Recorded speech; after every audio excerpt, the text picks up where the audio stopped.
बिस्मिल्लाहिर्रहमानिर्रहीम। अस्सलाम वालेकुम नाज़रीन। आज का सवाल है, बदन के पाक होने से क्या मुराद है? खूबसूरत जवाब है, बदन के पाक होने से मुराद ये है कि बदन पर किसी किस्म की नजासत या पलीती ना हो।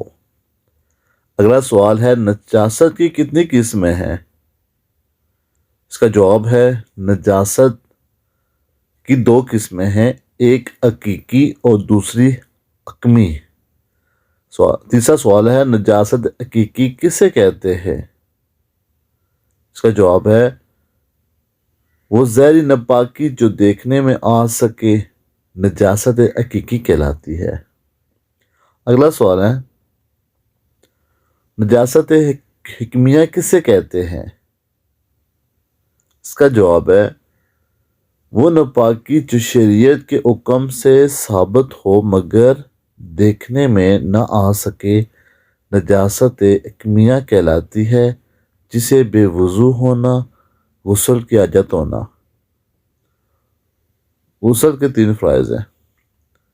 नमाज के लिए किस नजासत से बदन का पाक होना शर्त है? दोनों किस्म की नजासत से बदन का पाक होना हर हाल में ज़रूरी है। नजासत हिकमिया की कितनी किस्में हैं?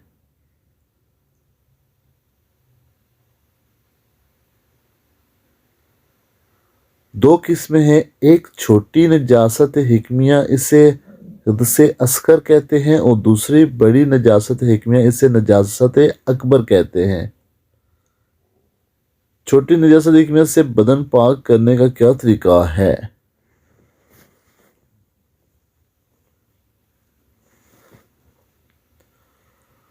छोटी नजासत हिकमिया से बदन वुजू करने से पाक हो जाता है।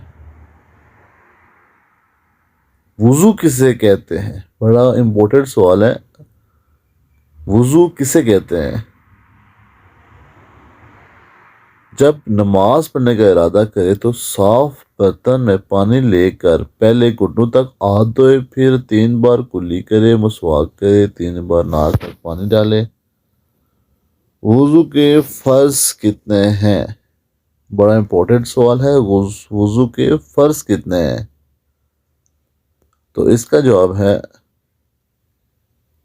वुजू के 4 फ़र्ज हैं। पेशानी के बालों से थोड़ी के नीचे तक और एक कान के सिरे से दूसरे कान तक मुंह धोना। नंबर 2 पे है, हाथों को कोहनियों समेत धोना।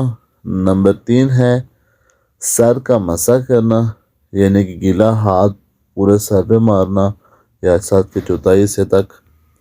और नंबर 4 पर है, पाँव टखनों तक धोना। मैं आपका शुक्रगुजार हूँ कि आपने मेरी वीडियो को देखा। अगर आप समझते हैं ये अच्छा काम है, नेकी का काम है, तो आप इस कर खैर में हिस्सा ले सकते हैं इस वीडियो को शेयर करके। और अगर आपने अभी तक हमारा चैनल सब्सक्राइब नहीं किया तो हमारा चैनल सब्सक्राइब कर दें। शुक्रिया। अल्लाह हाफिज़।